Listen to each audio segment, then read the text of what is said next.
Docteur Philippe Champagne de la Briolle, merci d'être venu. Vous êtes médecin psychiatre, vous travaillez depuis 2000 au sein de l'hôpital psychiatrique Georges Daumaison à Fleury-les-Aubrais. En mars dernier, vous avez été suspendu de vos fonctions par la direction. C'est l'objet de notre rencontre aujourd'hui. Nous nous sommes connus au sein de l'association de défense des droits des usagers, le GIA, Groupe Information Asile, qui a scissionné en 2000 avec le CRPA, le Cercle de réflexion et de proposition d'action sur la psychiatrie, au sein duquel vous êtes resté plusieurs années. Très peu de médecins s'engagent aux côtés des usagers de la psychiatrie pour la défense de leurs droits, vous en faites partie. Donc ce qui me pose deux questions. D'abord, qu'est-ce qui vous a sensibilisé à la psychiatrie ? La psychiatrie m'a prise en quelque sorte au vol en cours d'études. Je n'avais pas du tout cet objectif en m'orientant vers la médecine, mais au cours d'un stage de neurologie à l'hôpital Saint-Antoine, je trouvais la neurologie fort ennuyeuse et je me suis fait orienter vers une aile du service qui recevait des malades mentaux. Et ça a été pour moi une découverte. Les troubles cliniques de nature psychique, avec évidemment certains développements vers la psychiatrie caractérisés, me sont apparus comme un domaine d'exploration tout à fait passionnant. Et de fait, je n'ai plus quitté cette discipline depuis 1973. Vous avez écrit que le droit et les soins ne sont pas incompatibles. Qu'est-ce qui vous a amené à cet engagement sur le droit des usagers ? J'ai fait une formation de criminologie après avoir passé les étapes des concours d'internat et d'assistanat des hôpitaux psychiatriques. J'ai fait une formation de neurologie appliquée, de criminologie appliquée à l'expertise psychiatrique. Et à cette occasion, je dois dire, j'ai été assez séduit par l'idée du droit comme cadre de légitimation de nos pratiques. Et j'ai adopté finalement sans difficulté l'idée que le droit et les soins constituaient en quelque sorte les deux faces d'une pratique responsable. Voilà.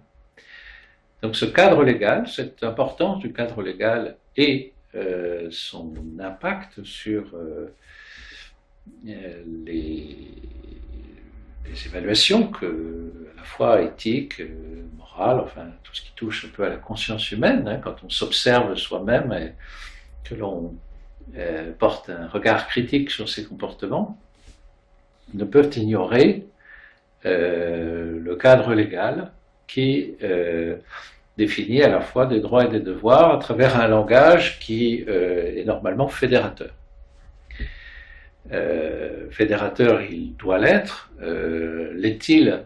J'ai eu à constater que c'était bien plus compliqué que ça, mais en tout cas, voilà, en cours de, disons, au début de ma carrière, souhaitant ajouter finalement une formation d'expert à la formation psychiatrique générale, j'ai réalisé et adopté, finalement, je me suis approprié en quelque sorte ce regard juridique qui s'harmonisait finalement sans la moindre difficulté avec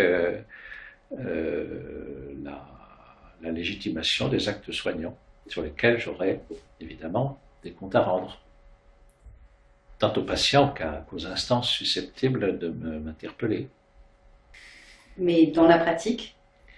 Dans la pratique, finalement, tenir compte des conditions dans lesquelles un patient se trouve privé de sa liberté en raison de troubles qui altèrent son discernement, se trouvait être, à l'époque de la législation en vigueur, une responsabilité portée essentiellement par le psychiatre hospitalier. La judiciarisation a posteriori, c'est-à-dire finalement la possibilité pour le patient privé de liberté de saisir le tribunal de grande instance pour faire valoir ses droits de citoyen, était à l'époque une disposition tombée, pour ainsi dire, en désuétude. Pas partout, et pas pour tout le monde, mais malgré tout, globalement, laissé pour compte, hein, sous-employé, mal intégré, à tel point d'ailleurs que certains patients, écrivant au tribunal pour faire valoir leurs droits, avaient la surprise de retrouver cette lettre entre les mains du chef de service, leur faisant grief d'avoir ébruité leurs conditions plutôt que d'en parler en interne. Voilà. Donc, voilà, la responsabilité propre au psychiatre hospitalier jusqu'à la réforme récente, finalement, aboutissant à la loi du 5 juillet 2011 et créant une judiciarisation systématique dans la quinzaine, cette validation judiciaire n'existait pas du 27 juin 1838, 30 juin 1838, 1838, jusqu'à ces années récentes. Et dans ce contexte-là, c'est le psychiatre qui portait le souci de respecter les droits du patient. Sous une vigilance directoriale, elle aussi assez débonnaire. Et je dois dire que j'ai été, pour ma part, tout à fait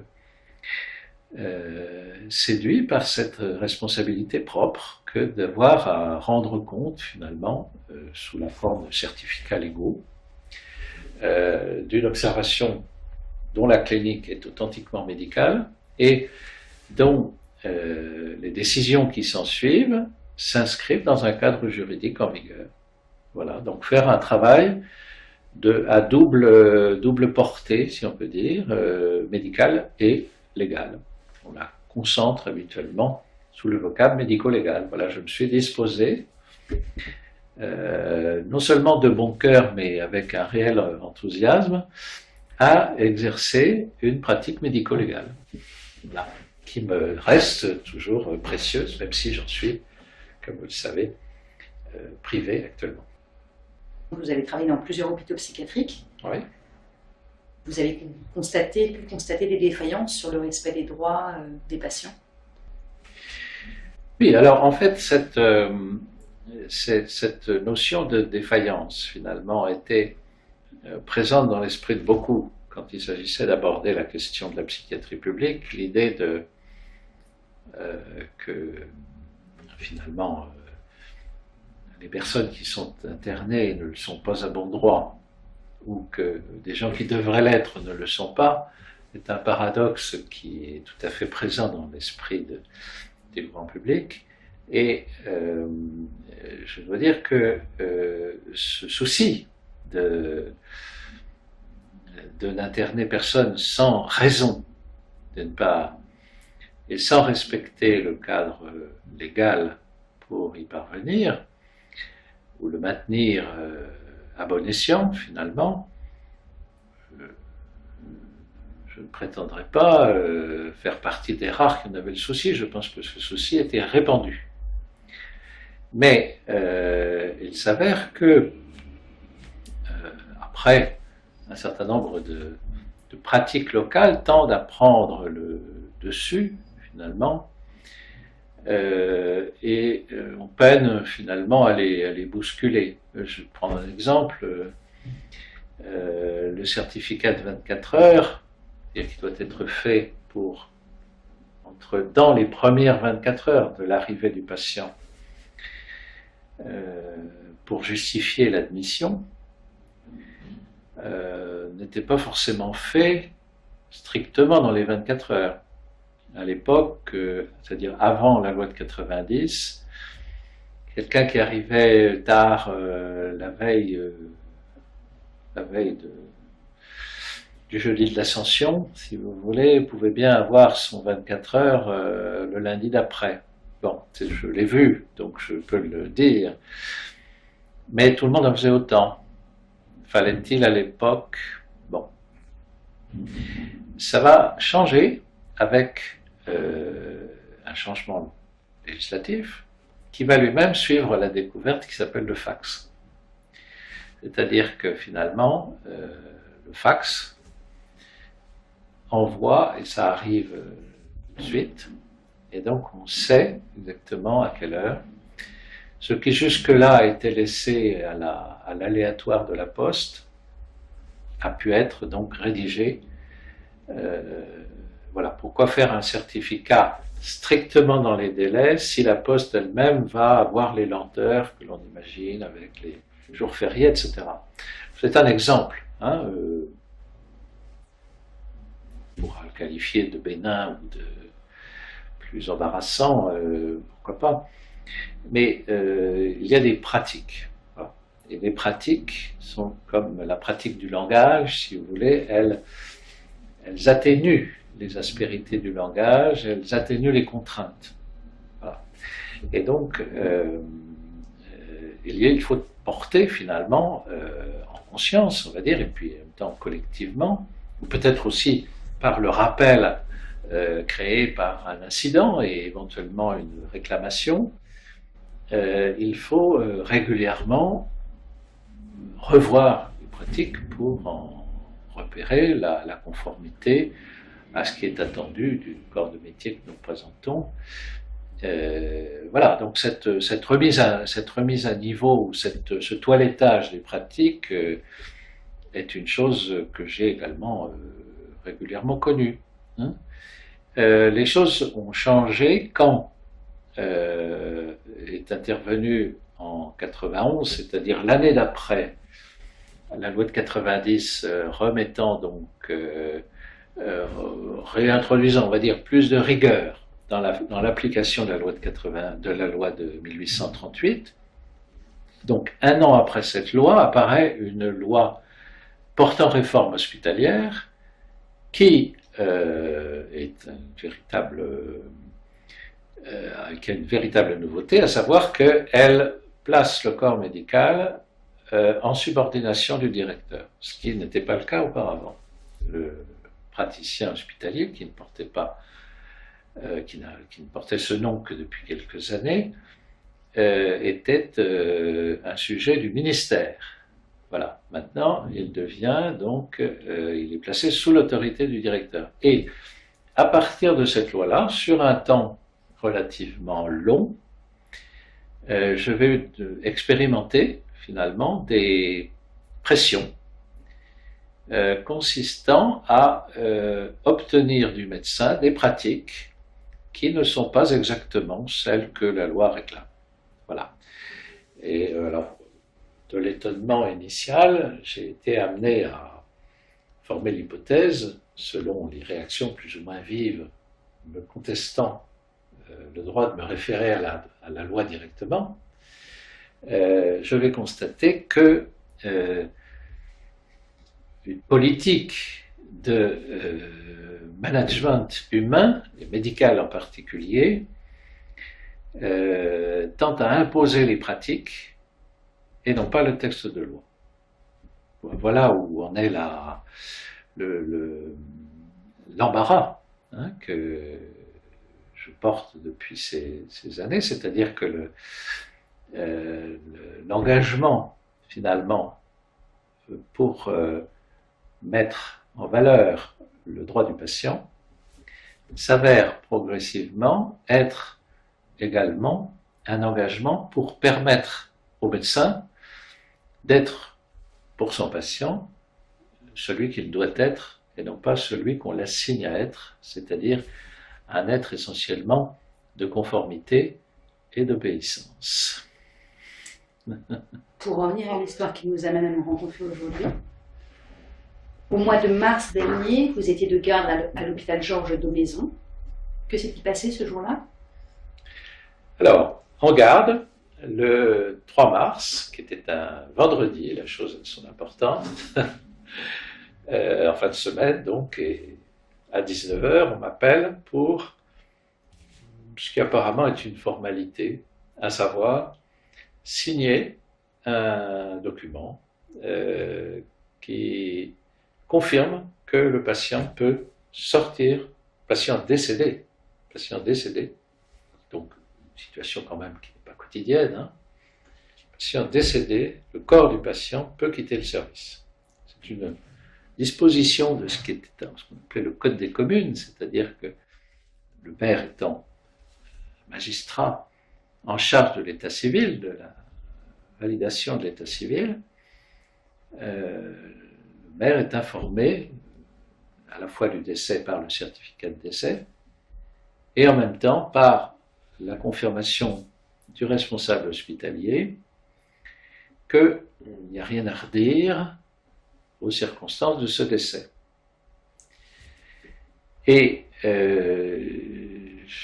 il ne revenait pas au psychiatre de garde que j'étais de faire ce papier, mais dès lors que le médecin du service n'avait pas satisfait à cette obligation légale, je me suis déplacé et il s'est trouvé donc que, demandant à avoir accès au certificat de décès, et ayant eu dans l'après-midi des informations directes, imprévues, mais réelles, des informations sur ce décès, j'ai constaté que le certificat de décès ne rendait pas compte de ce qui s'était passé d'une manière convaincante pour le psychiatre expérimenté que je m'honore d'être. Et donc il y avait sur ce certificat de décès un diagnostic psychiatrique qui n'avait rien à voir avec le décès. Les causes beaucoup plus immédiates, comme cette information que j'avais eue dans l'après-midi, à savoir un amaigrissement massif non corrigé, manquaient sur le certificat de décès. Et cherchant à obtenir du cadre de santé qui était encore disponible à cette heure-là, j'ai constaté de sa part un discours en boucle, sans valeur informative, renvoyant sur une sorte de pratique personnelle du médecin qui avait signé le certificat de décès.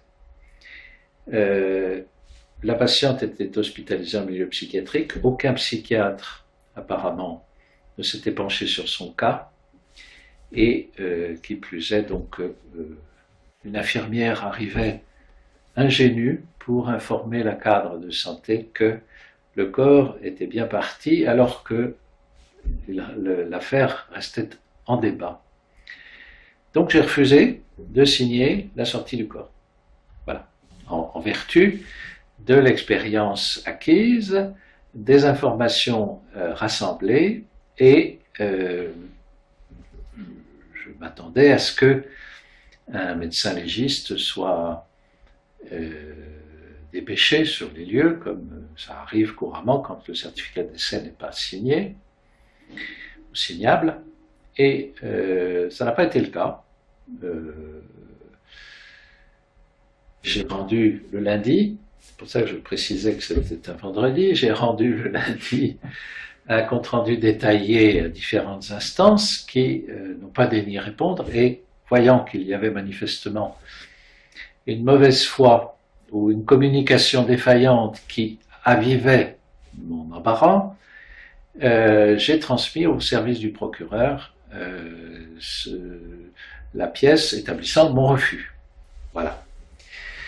Et il se trouve que quelques jours après, j'ai eu la confirmation que le procureur avait pris la chose très au sérieux et qu'il avait fait procéder à une enquête par des officiers de police judiciaire. J'ai d'ailleurs été convoqué et entendu. Voilà. Et puis, les choses en étaient là quand, le 30 mars, dans le cadre de mon activité au CLP de Sur-Loire, je vois arriver le directeur qui me met sous les yeux une décision prise en vertu de ses propres pouvoirs de police, et par laquelle il décide de me suspendre de mes activités. Une suspension conservatoire, donc je ne suis pas privé de mon traitement, mais je suis dispensé de service jusqu'à nouvel ordre. Et là, l'affaire, ça fait maintenant pratiquement 1 an, hein, et aucune instruction n'est venue instruire. Enfin, aucune instruction n'a validé ou invalidé la pertinence de cette suspension. Voilà.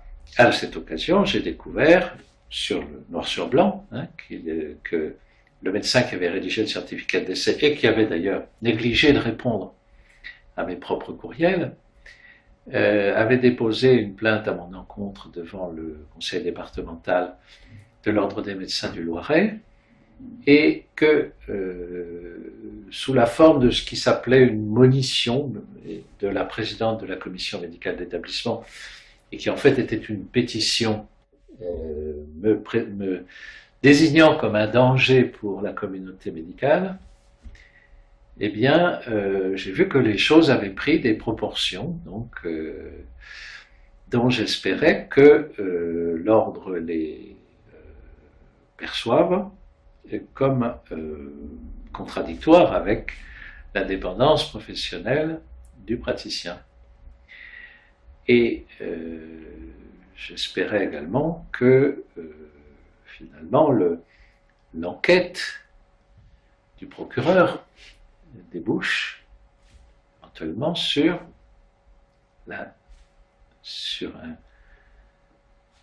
un résultat, hein, c'est-à-dire que l'on en sache un peu plus de ce travail approfondi, donc, effectué par le parquet d'Orléans. Voilà. Alors, il se trouve que cette jeune handicapée de 21 ans est décédée sans que sa famille se mobilise pour en demander raison. Hein. C'est une situation qui n'est pas courante. Il faut bien reconnaître que dans l'ensemble, même si les patients ne reçoivent pas forcément beaucoup de visites, il est rare que leur décès ne soit pas assorti d'un certain nombre de questions dont on concevra sans peine qu'elles sont tout de même légitimes, puisqu'en milieu hospitalier, on est censé recevoir des soins et non pas y mourir, sauf à être atteint d'une pathologie en phase terminale, car à l'impossible, nul n'est tenu. Mais voilà, donc c'était, je me découvrais en quelque sorte comme de trop dans cette affaire, où, intervenant finalement pour dépanner l'hôpital et manifestant des réactions conformes à l'éthique de mon métier, je devenais en quelque sorte l'ennemi public. Voilà. En fait, une sorte de machine infernale, c'est complètement emballé contre vous. La pétition, la plainte contre le Conseil de l'Ordre, la suspension de vos fonctions. Voilà. Alors, j'ajoute que finalement, dans le courant de cette suspension, et sans que finalement mon comportement ait été instruit par ce qui s'appelle habituellement le conseil de discipline, hein, conformément au statut, a été relancé pour la xème fois une procédure pour me faire passer devant le comité médical et me faire déclarer inapte à mes fonctions. Bon. En pratique, cette utilisation du congé de longue durée, je l'ai connue dans ma carrière et nous y reviendrons peut-être. Dans la pratique, c'est une façon de mettre le praticien à l'écart, mais il est assez surprenant que finalement la jurisprudence soit si mal connue du ministère lui-même et finalement des des professionnels administratifs et directoriaux, puisque finalement, dès lors que l'on n'est pas demandeur soi-même d'être mis dans la condition du congé de longue durée, il suffit de ne pas se présenter pour que l'affaire s'arrête là. Hein. Il reste dans ce cas de figure où le praticien ne se présente pas, sans être bien entendu un fautif, puisque le statut du congé de longue durée est un avantage professionnel, puisque dès lors que vous êtes malade d'une maladie constatée et que vous ne pouvez pas assurer votre service, vous êtes dispensé de ce service et recevez donc votre plein traitement et ensuite un demi-traitement sur des durées qui sont prévues donc, par les textes nous régissant. Voilà, donc j'ai depuis la suspension eu à recevoir une convocation devant le comité médical, de même que l'année précédente, finalement, c'est-à-dire que déjà, en quelque sorte, auparavant, l'hôpital cherchait à régler ses comptes par ce biais, hein, donc du congé de longue durée, ce que la directrice du Centre national de gestion appelle l'inaptitude sans maladie, dont elle a inventé le concept. Hein, c'est quand même ça le fond du problème. Elle a inventé le concept d'inaptitude sans maladie. Eh bien, j'ai reçu donc une nouvelle convocation, et dans les deux cas, ayant la jouissance d'une santé pour laquelle je n'ai guère de mérite, mais enfin que je constate, eh bien, il a suffi que je ne me présente pas pour ne pas être mis en la situation de congé de longue durée. Donc, étant suspendu, en quelque sorte, on voit qu'il y a on pallie une stratégie qui ne fonctionne pas en exploitant une autre pour partie, parce que, encore une fois, la suspension n'est pas censée durer sine die. Voilà, nous en sommes là, près d'un an après cette suspension.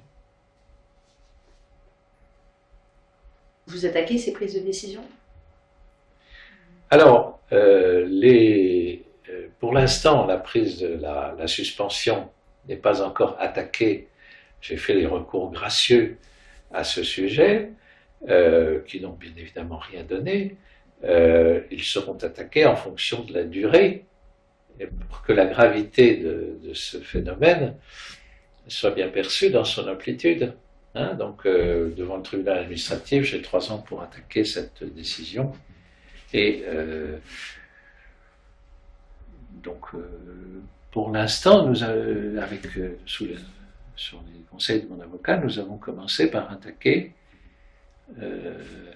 la plainte qui a été diligentée contre moi et qui, à ce jour, a abouti à me sanctionner, car le conseil régional de l'ordre des médecins du centre a estimé que mes soupçons, ceux que j'ai rappelés tout à l'heure, hein, étaient de simples suspicions et que je n'avais pas à cocher la mauvaise case. La mauvaise case du formulaire, voyez-vous. J'ai signé le refus de la sortie du corps de la jeune défunte.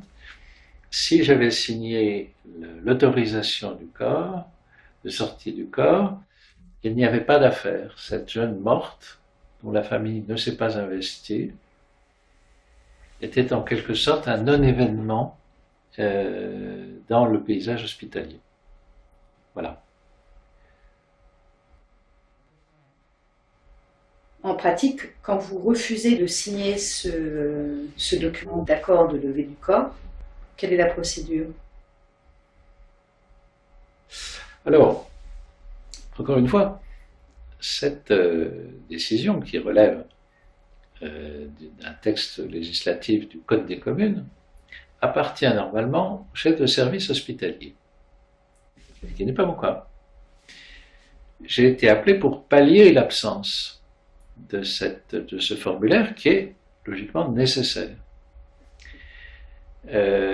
Mon refus signé aurait dû être transmis par l'hôpital au service du procureur. Il ne l'a pas été. Les destinataires d'un courriel très détaillé, le lundi, l'essai ayant eu lieu le vendredi, ne m'ont pas fait l'honneur d'y prêter attention. Donc, c'est dans ce contexte-là que j'ai moi-même envoyé la copie de ce document au procureur qui est donc instruit. L'ordre dans la pratique me conteste le choix que j'ai fait. J'estime que cette contestation est, sous l'angle de la déontologie médicale, de l'ordre du sabordage, car si le médecin n'a plus la liberté, sous sa responsabilité, d'agir en conscience et de dire ce qu'il voit ou de dire qu'il n'en sait pas assez pour cautionner, quel cadre juridique va-t-il pouvoir être invoqué pour que le médecin reste libre de dire ce qu'il voit ou ne voit pas, ce qu'il approuve ou n'approuve pas. Voilà. Donc là, je pense que le conseil régional du centre, en donnant suite à la plainte tout à fait malveillante du conseil départemental de l'ordre des médecins du Loiret, a pris un risque tout à fait considérable. Ce risque n'est pas qu'il ait frappé une personnalité ayant le bras long, mais qu'il ait tout simplement mis le doigt dans l'engrenage d'une mise en sujétion du médecin dont l'administration sert la politique depuis 1991. Voilà, c'est-à-dire que nous arrivons là, nous sommes en 2018, ces choses-là ne se font pas en 2 temps 3 mouvements, hein, car elles susciteraient des réactions collectives. Il s'agit d'envoyer des signaux à travers la façon dont on crosse un tel et pas un autre. Hein, voilà. Là, en l'occurrence, je ne suis pas responsable, encore faut-il le rappeler, du décès de cette jeune handicapée de 21 ans, qui n'a pas bénéficié précisément des soins de réanimation que déjà 2 années auparavant elle avait reçu. Je ne suis pas donc responsable de ce décès, mais c'est moi qui suis sanctionné, alors que dans sa défense, en quelque sorte, dans sa défense accusatrice, le médecin signataire du certificat de décès signale qu'un avis que la patiente a été déclarée non réanimable a priori, déclaré non réanimable par le service de réanimation médicale du CHRO, et qu'un protocole de réduction des soins actifs a été mis en place qui a abouti à l'exitus, voilà, c'est-à-dire au décès.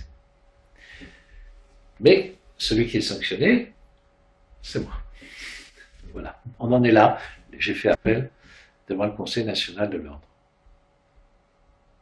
Et pourtant, le procureur aussi s'était saisi de l'affaire et a mené son enquête. Alors, le procureur n'a pas fait connaître, à ce jour, il n'a pas fait connaître ses conclusions. Il ne m'a pas reproché de l'avoir fait travailler pour rien. Mais aucune inculpation n'a été formulée. Le fait qu'il n'y en ait pas, alors même que les résultats de l'enquête ne sont pas publics, et que n'étant pas ayant droit de la personne. Je ne peux pas être partie civile dans cette affaire. Ça ne veut pas dire que des manquements à l'éthique médicale ne sont pas présents. Mais ça veut dire, pour l'instant, de façon claire, que le parquet n'entend pas poursuivre s'il y avait lieu de poursuivre. Voilà, c'est ça que ça veut dire. C'est-à-dire que s'il apparaît que le parquet ne souhaite pas encombrer les juges d'instruction avec des affaires de décès suspects en milieu hospitalier, il en a toute liberté puisque ça relève des politiques pénales. Hein? Il reste que pour procéder à la sanction qu'il a exercée à mon encontre, suspendue par la procédure d'appel, il a dû ignorer l'obligation de signaler au procureur tout décès suspect, toute profession confondue, chez une personne vulnérable. Tout décès suspect chez une personne vulnérable doit faire l'objet d'un signalement au procureur, un peu comme toute agression sexuelle chez un mineur de moins de 15 ans doit être, tout corps de métier confondu, signalé au service du procureur. Pour répondre justement à cette jeune femme décédée à 21 ans, qui était une jeune autiste qui n'avait pas la parole. Voilà, alors, qu'elle n'ait pas la parole, moi personnellement je ne connaissais pas cette jeune patiente. J'étais interloqué par son âge. Hein. Voilà, bon. Et j'ai appris par une des enquêtrices qu'elle n'avait pas accès à la parole, ce qui, d'une certaine manière, confirmait sa vulnérabilité et, de toute façon, son impossibilité de participer à quelques protocoles de consentement à cet exitus précoce. Hein. Et donc, comme vous le disiez tout à l'heure, vous avez découvert donc, au détour de la plainte déposée à votre rencontre par le médecin qui avait signé son certificat de décès, donc vous avez appris qu'il y avait à son égard un projet de non-réanimation et de limitation de soins. Qu'est-ce que ça signifie? Alors, voilà, j'ai pris connaissance par l'ordre des médecins du texte plaignant du médecin donc, qui s'était occupé de cette jeune défunte et qui avait lui-même signé le certificat de décès, qu'il s'agissait d'une patiente ayant reçu, la concernant, suite à une hospitalisation précédente, un verdict par lequel elle ne serait plus réanimée. Ce qui veut dire elle serait plus réanimée s'il y avait besoin qu'elle le soit. Bon. Ce genre de verdict est tout de même un peu surprenant, mais là, il s'agit d'un texte qui est de la main de celui qui se plaint de moi, hein, d'un confrère qui se plaint de moi. Voilà. Donc, quand il parle de sa pratique, je l'écoute, si vous voulez, je le lis. Bon. Je lis qu'une sentence, en quelque sorte, donc, était tombée sur elle, voilà, patiente non réanimable. C'était lié à des amaigrissements déjà qu'elle avait vécu précédemment? C'était le plaignant n'entrait pas dans le détail. Il informait l'ordre que, il informait l'ordre plus encore que moi, j'étais informé parce que l'ordre me communiquait donc le texte de la plainte, que la patiente avait fait l'objet d'une sentence, elle ne serait pas réanimable. Mais non pas réanimable le jour du décès, auparavant, puisqu'en fait, le plaignant explique qu'une réunion a été organisée avec la famille pour l'informer de cette sentence, et le plaignant dit même que la famille avait accepté, avait compris et accepté. Bon, elle est bien complaisante cette famille-là, non réanimable a priori. Et que, dès lors, dans les suites, une politique de réduction des soins actifs avait été envisagée et diligentée. Mais à aucun moment le plaignant ne mentionne la pathologie qui pourrait être cancéreuse, qui pourrait être invasive sur un mode, que sais-je, infectieux, ou quelque autre processus incoercible compte tenu des acquis actuels de la science. Aucun. C'est une handicapée. Elle n'a pas accès au langage. Elle a 21 ans.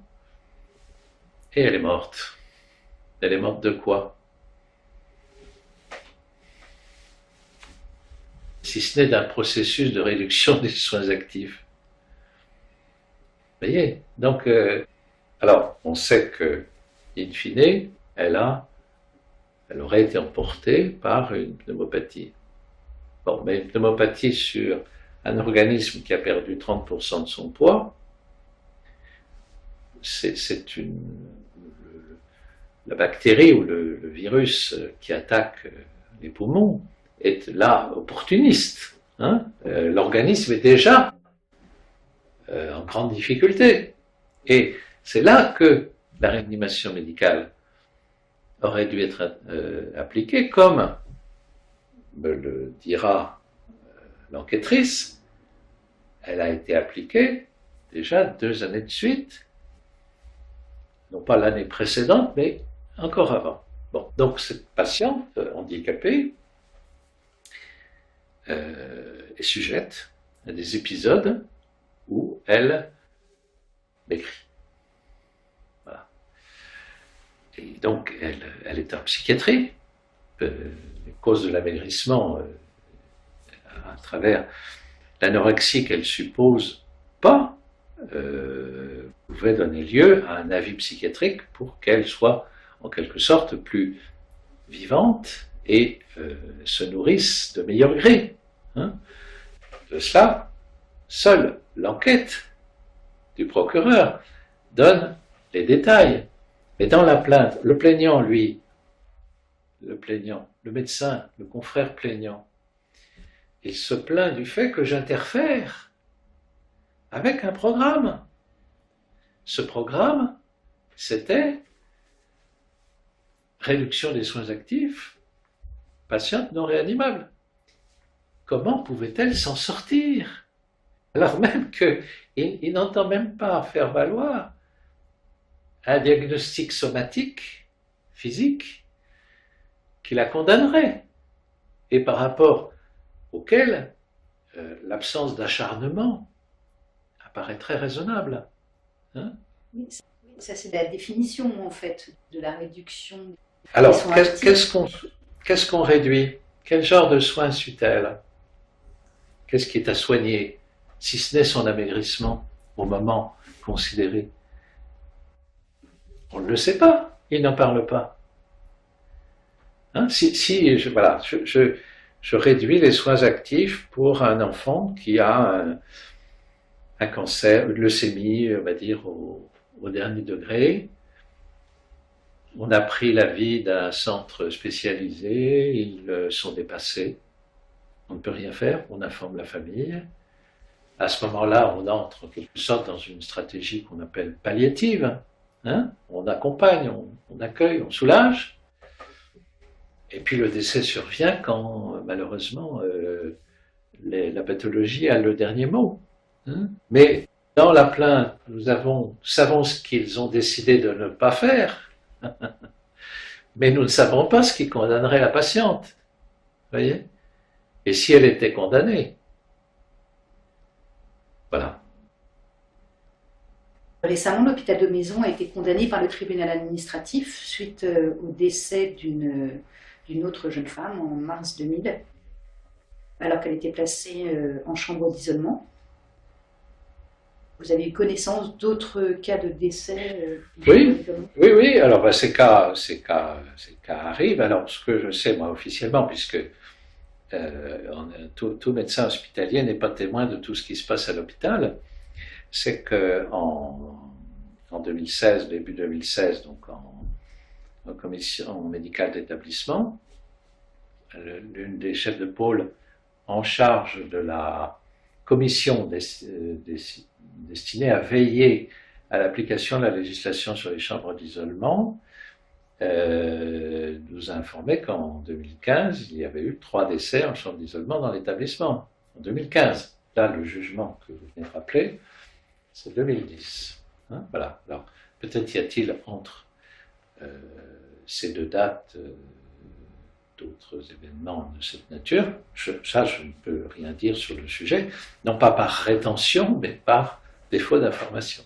Ça pose question quand même, on décède dans une chambre d'isolement. C'est toujours particulièrement stressant, puisque le lieu qu'est la chambre d'isolement est une restriction de liberté dans le cadre d'une hospitalisation sans consentement qui est déjà elle-même une restriction de liberté. C'est une restriction de liberté au carré, si vous voulez, pour prendre un langage mathématique, mais surtout, elle est censée être assortie d'une surveillance maximale. Hein, l'espace, le périmètre de déambulation du patient est réduit au maximum pour qu'on puisse l'avoir sous les yeux autant que de besoin. Voilà.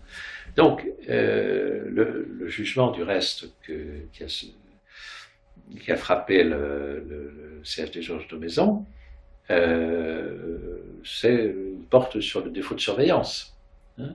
Le défaut de surveillance, donc, est un manquement à l'obligation de moyens.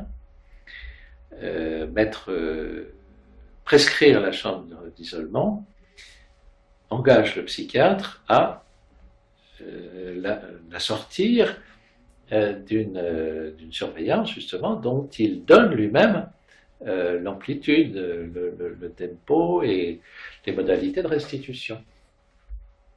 Voilà. Donc, de fait, retrouver par exemple un patient qui a fugué sans vie, par un froid d'hiver, etc.,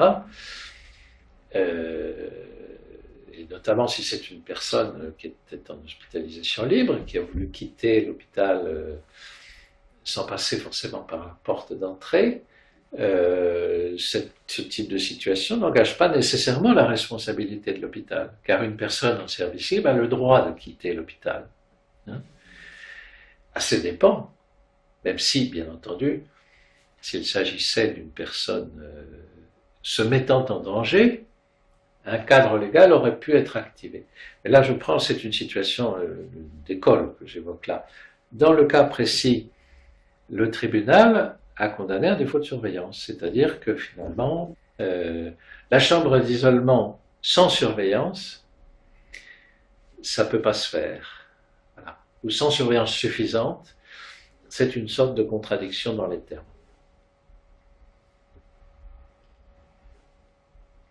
Et c'est aussi une pratique dans les hôpitaux de se débarrasser de quelqu'un en le mettant en chambre d'isolement. Alors, oui.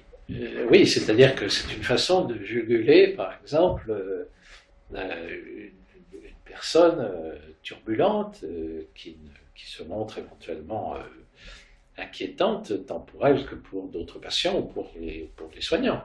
Hein. Auquel cas, c'est de l'ordre de la garde à vue, si vous voulez. Mais telle n'est pas la vocation hospitalière, et je serais d'ailleurs tout à fait partisan du fait que une personne hospitalisée, notamment en hospitalisation libre, réponde de comportements antisociaux, de menaces. C'est pas parce qu'elle est hospitalisée qu'elle est dans l'immunité par rapport à sa violence.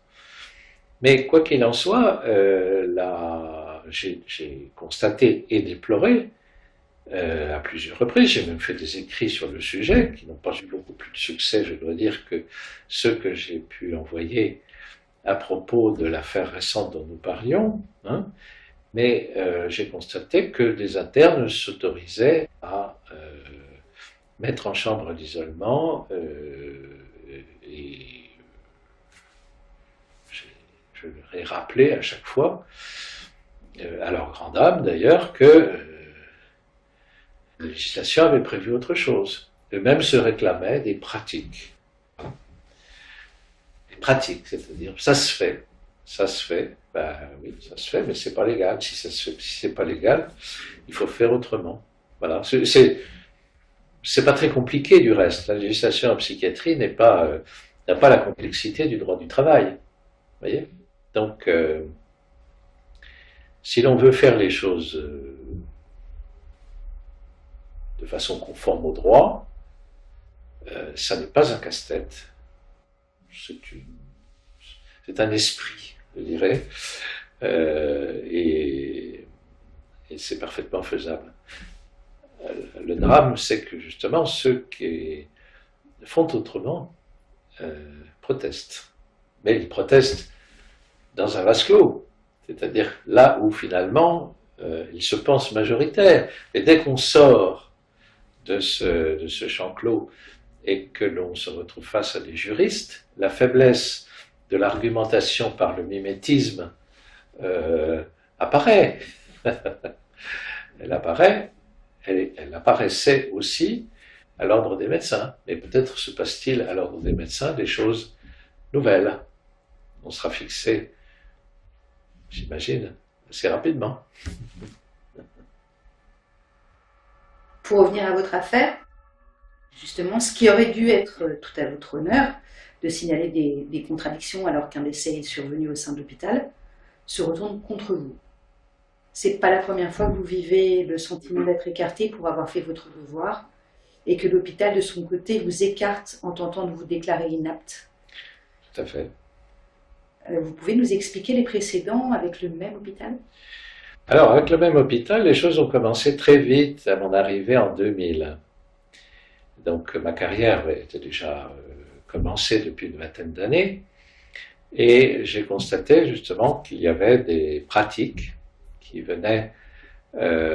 tendaient à s'imposer et qui s'avéraient déviantes par rapport aux textes légaux. Et peu après mon arrivée, j'ai fait un courrier à la direction en formulant quelques objections.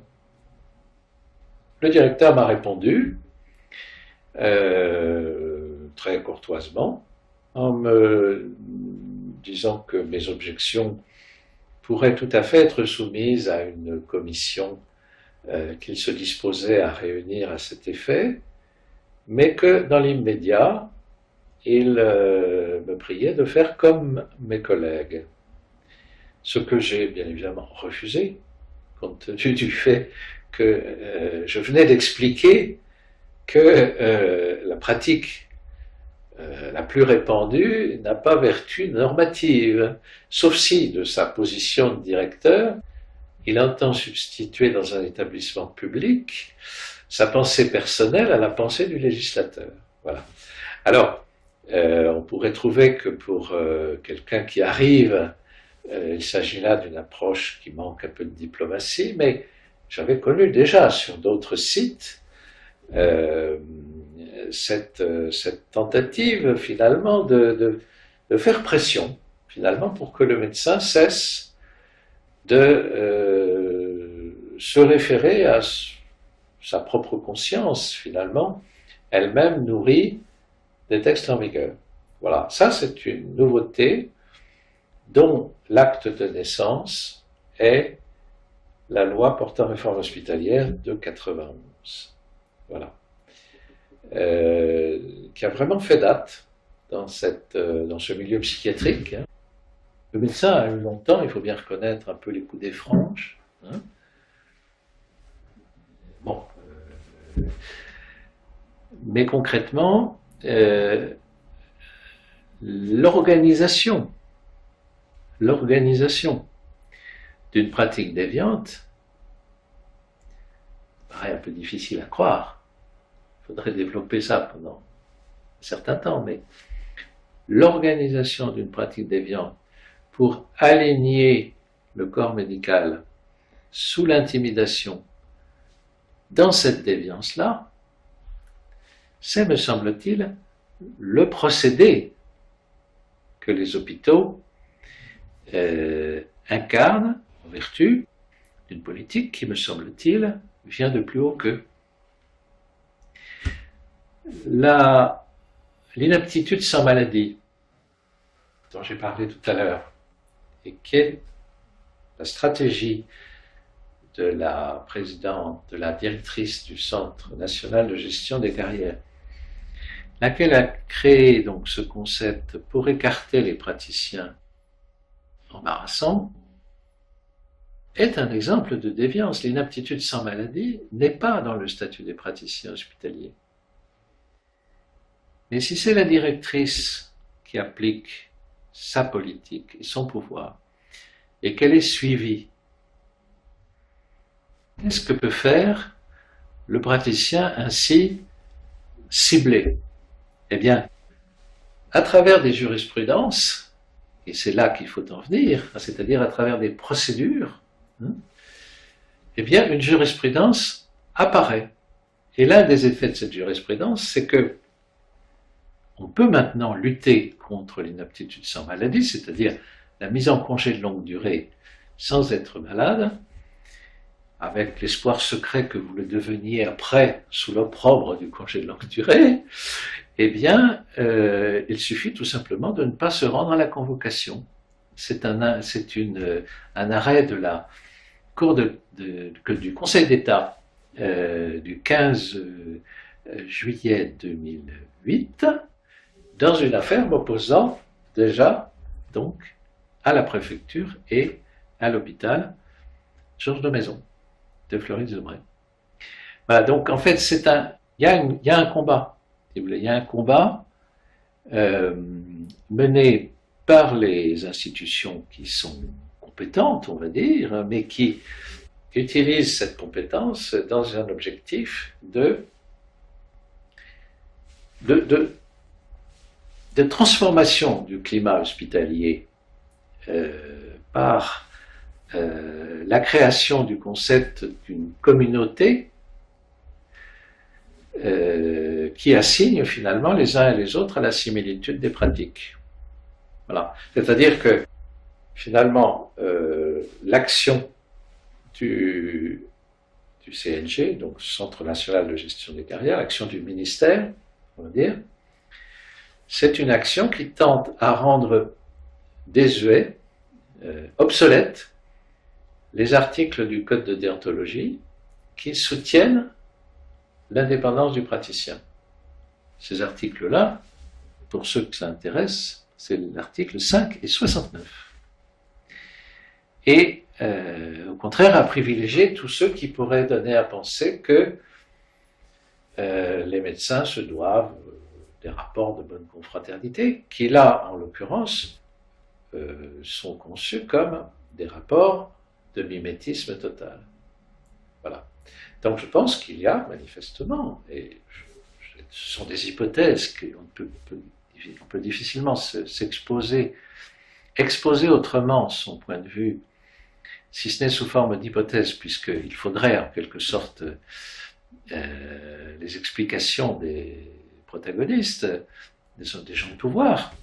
Je pense qu'il y a une politique de mise en sujétion du corps médical, dont la loi de 91 a été en quelque sorte le point de départ, et dont la politique de recrutement avec suppression des épreuves écrites, donc dévalue le concours de praticiens hospitaliers, devenu progressivement un casting pour y repérer les personnalités les plus propices à faire une communauté qui ne fasse pas de vagues.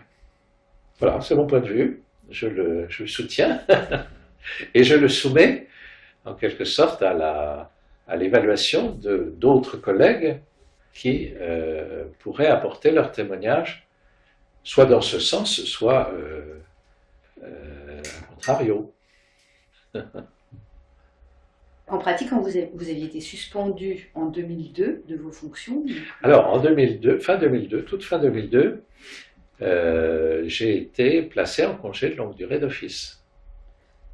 Et vous avez eu plusieurs procédures. Alors, j'ai fait appel à l'ordre des médecins que j'avais préalablement informé des litiges dont j'ai parlé tout à l'heure, de ces de ces pratiques déviantes auxquelles je ne souhaitais pas m'aligner. Voilà. Et quand j'ai été placé donc, en congé de longue durée, l'ordre des médecins a estimé que l'administration avait été trop loin. C'est ce qui m'a été répondu. Et donc, j'ai passé une expertise L460, qui est l'expertise ordinale, laquelle m'a déclaré apte. Donc, cette aptitude ordinale et l'inaptitude hospitalière entrant en quelque sorte en contradiction, le préfet du Loiret a fait appel de cette décision du conseil régional de l'ordre des médecins et il a été débouté par le conseil national. Voilà. Et puis alors après, ça a été assez compliqué parce que justement cette dévalorisation, on va dire, de la procédure administrative a abouti au fait que finalement il n'y ait plus de comité médical qui soit nommé pour évaluer, et j'ai fait l'objet d'un arrêté de congé de longue durée à durée indéterminée. Un seul arrêté a d'ailleurs servi pendant 4 ans et demi, et il a été annulé par le Conseil d'État. Et quand je dis annulé par le Conseil d'État, ça veut dire que le tribunal administratif d'Orléans, en première instance, avait validé un arrêté de congé de longue durée durant 4 ans et demi, alors qu'en réalité, un arrêté de congé de longue durée ne peut pas excéder 6 mois. Donc, du coup, vous avez été réintégré. Alors, j'ai été réintégré, plus exactement, j'ai obtenu mon droit à réintégration au terme de mes droits ouverts de congé de longue durée, qui s'arrêtaient. Hein, et à ce moment-là, il fallait donc soit me placer en invalidité, mais là on passait de l'inaptitude sans maladie de Madame Toupillier aux catégories cliniques de la sécurité sociale. Donc là, évidemment, il aurait fallu me trouver une pathologie valide. Hein, voilà. Et d'ailleurs, à l'époque, pour cet ultime comité médical, le président du conseil de l'ordre, du conseil départemental du Loiret, est venu avec moi. Donc il y a eu réellement un soutien ordinal pendant un certain nombre d'années. Hein, voilà. Et j'ai donc, mon aptitude m'a été rendue, et le directeur de l'hôpital était tellement furibard de ce retour gagnant, en quelque sorte, puisque j'étais réintégré dans mon poste, qu'il a en fait refusé de me donner une affectation, donc de me laisser accéder à ce que l'arrêté préfectoral me rendait, et donc j'ai été payé pendant 2 ans et quelques, en totale illégalité, à mon taux plein de praticien titulaire, sans aucun service fait. Sur le conseil d'une amie magistrate, j'ai saisi la Cour des comptes du Loiret, du centre, puisque à Orléans, tout est central, si je puis dire. Et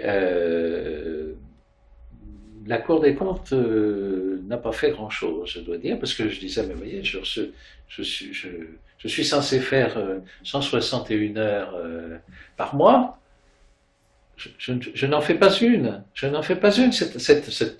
ce document, en feuille de traitement, c'est un faux. Alors je sais que ça a suivi son cours parce que le comptable de l'hôpital a essayé de se protéger dans cette affaire-là. Bon, voilà. C'était une affaire réputée sensible. En fait, c'est l'affaire du Conseil d'État, donc le Conseil d'État annulant 4 ans et demi de congé de longue durée d'un coup, qui finalement le directeur précédent, le responsable de cette illégalité totale, prenant lui-même sa retraite, c'est le directeur d'après donc qui m'a réintégré. Voilà, mon retour gagnant était une humiliation trop forte pour celui qui qui voulait avoir ma peau et qui n'en a eu en quelque sorte que le coût. Le coût, cette affaire, j'ai compté, grosso modo, que cette affaire a quand même coûté 1 million d'euros à la sécurité sociale. Alors, coûté, c'est-à-dire sans service fait. Voilà. On a vu pire depuis, puisque un médecin de Quimperlé est resté payé 30 ans sans être présent. Pour conclure, ça donne le sentiment qu'il y a d'un côté les patients sans droit et de l'autre les médecins sous pression? Alors, oui, mais cette pression sur le corps médical, par certains côtés, je dirais c'est du jamais vu. C'est du jamais vu. C'est-à-dire que jamais à ce point, si vous voulez, le médecin n'est prié de la boucler. Alors, on n'en est pas encore au stade où on va recevoir un courrier, parce qu'un courrier, ça reste, c'est opposable. Mais tout y est, si vous voulez. Encore une fois, si j'avais signé la bonne case le 3 mars, il n'y avait pas d'affaire. Il n'y avait qu'un décès tristement ordinaire en milieu hospitalier. Et comme la famille, finalement, n'a pas fait valoir en quelque sorte ses droits de famille, je suis le seul à avoir formulé des soupçons et je n'ai pas fait l'enquête moi-même, j'ai confié en quelque sorte indirectement l'enquête à qui de droit. Hein, mais je suis celui par qui l'enquête, finalement, a montré à l'hôpital Georges Daumaison que le procureur était une instance qui existait. Hein, et voilà. D'où le scandale que j'ai créé, puisque cette monition de la présidente de la commission médicale d'établissement était en fait une pétition exposant largement la blessure qu'avait créée à ce cœur collectif qu'est la communauté médicale, le fait de ne pas avoir signé la bonne case. Voilà. Puisqu'on vous reprochait votre non-confraternité. Alors l'ordre m'a reproché absolument, mais ça, bon, je veux dire que c'est tout de même là aussi un fait nouveau par rapport à la disposition ordinale. L'ordre a estimé que j'avais posé un acte de non-confraternité par l'expression de vagues suspicions. Voilà, de vagues suspicions. Et ce faisant, il estimait que j'avais fait du tort à la médecine. Voilà. Et il estimait même que j'avais manqué, ou j'avais méconnu, c'est son terme, le secret professionnel en communiquant avec l'officier d'état civil. Voilà. C'est vous dire le mauvais sujet que j'ai lieu de voir dans ma glace. Docteur Delabriole, merci. Alors je précise quand même que nous avons proposé à la direction de l'hôpital Georges Daumaison, oui, à l'ordre départemental des médecins, à la direction de la CME, ainsi qu'aux médecins qui soignaient la jeune patiente décédée, donc d'exprimer leur position devant nos caméras et qui n'ont pas donné suite. Vous avez été traité comme je l'étais. Merci docteur.